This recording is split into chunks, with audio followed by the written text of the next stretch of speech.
Now you'll need a couple things to make this work. First, a power screwdriver. Good idea for any handy person to have. Second, we're going to need a bit set, specifically star bits, in order to get this cluster open. I happen to have picked this up off eBay. Security bits with the holes in it in case you need to get it open, anything with any pins in it that lock out normal bits. Fortunately, the neon ones are pretty simple.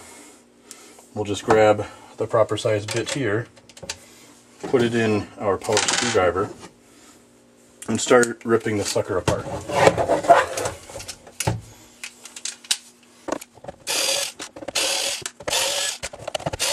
This is also a good opportunity to replace any burnt out lights you have in the cluster. Or if you're not a fan of seeing that check engine light all the time and haven't actually done what it takes to repair it, and you just don't want to see it anymore, you can actually pull out the check engine light. And the check engine light is way over here, so that's this bulb. All you have to do to replace, way over here, so this bulb right here, all you have to do to replace them is to twist them and pull them, or if you don't want it there anymore. There's nothing wrong with my car, so I'm going to leave the check engine light where it's at. But replacing these lights is as simple as pulling one out and twisting it back in.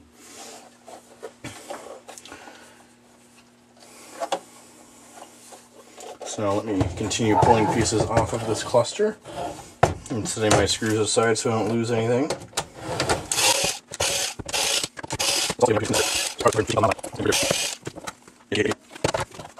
Now be careful with this thing, because you don't want to pull the needles off and get them misaligned. You're going to have a bear of a time finding center on them again. But now we need to pull off the board and separate that from the rest of the unit.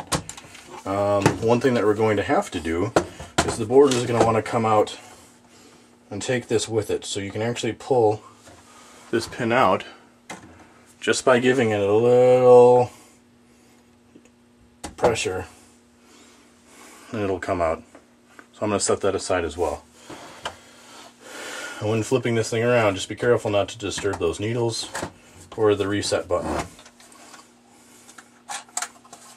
I have put 27 miles on this engine so far, so I'm going to be turning the clock back to 27.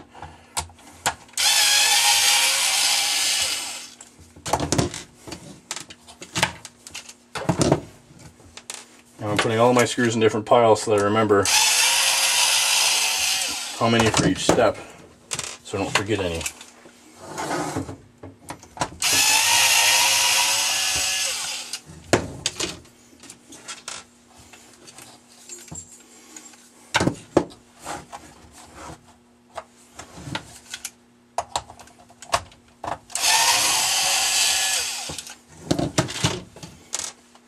And it seems kind of annoying, but I'm holding this up in the air so that the pin and the gauges don't get disturbed, the needles. So it just takes me a little longer to do it this way.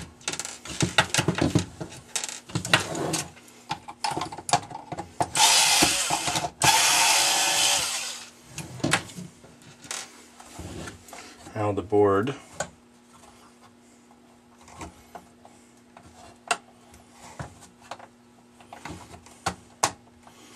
should be able to separate, unless I forgot a screw somewhere.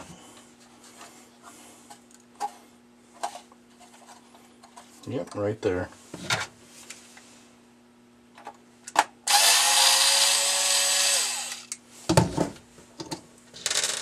Just be gentle, take your time. Oh, this is going to be in the way. See, this plug-in you cannot remove. So take it off of the board here by pressing the pin in and pulling the plug out.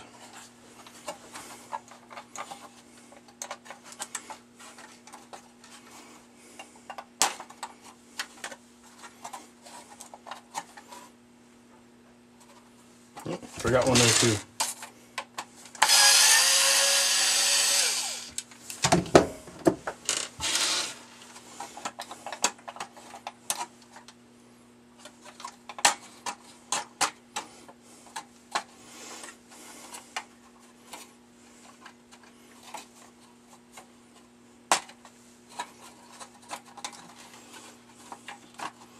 Be careful around that wire. And now you've separated the cluster board from the gauge itself. Now, you see all this dirt? This would be a fantastic time to clean all of that, and it's pretty clean on the inside of this, although the window itself is dirty.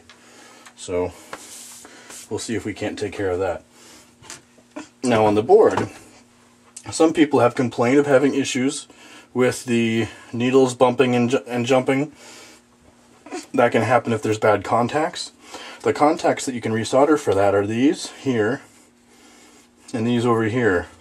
Sometimes if you look at them, mine are all fine, but sometimes if you look at them closely, you might be able to see if there are any broken ones or if they're heated up too much. You know they're the right ones because they are the contacts on the back of the pinouts. So just find the pins that connect it to the rest of the car, and then you can heat these up until they become fluid and then pull off of it.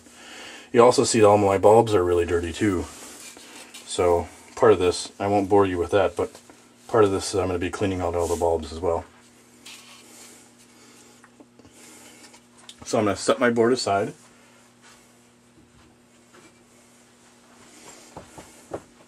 And deal with the actual cluster. Now here you can see the wheel and the actual odometer numbers here. So at this point, if we give them a little bit of force, we can turn those numbers around.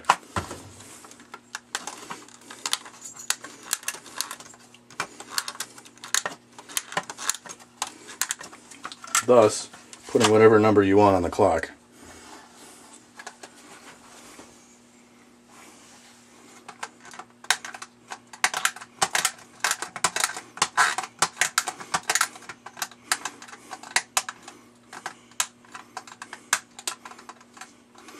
Now the only trick you got to be careful here is when you're rolling back, make sure you put the number dead center on the display.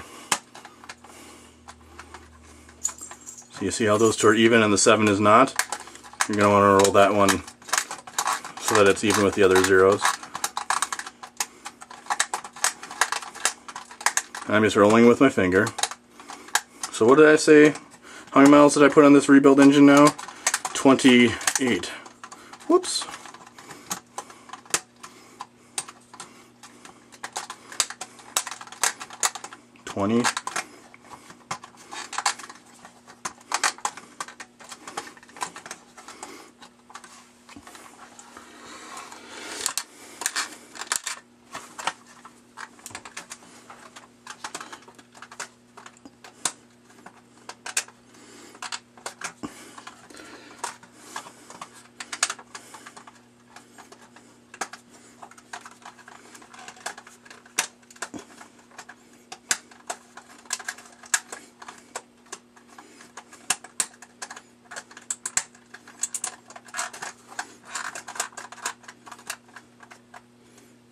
See, if the number shows up like that, it's off. That 8, I need to correct that.